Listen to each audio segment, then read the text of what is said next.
In this video, I'm going to show you how to add friends on StoryGraph.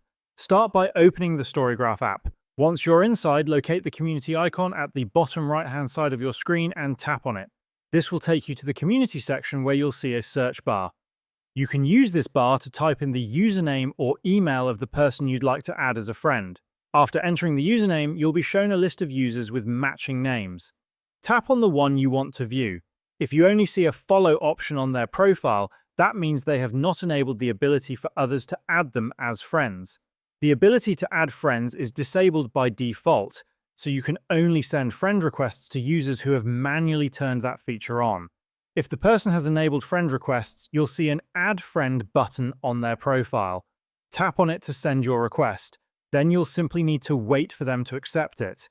If you want to enable this option for yourself, tap the three horizontal lines at the top right-hand corner of your screen to access the menu. From there, tap on Preferences.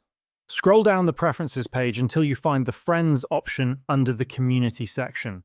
Tap on the drop-down menu beside it and select who can add you as a friend. Once you've made your choice, scroll a bit more and tap Update to save your preferences. Now others will be able to send you friend requests as well, and that's how you can add friends on StoryGraph.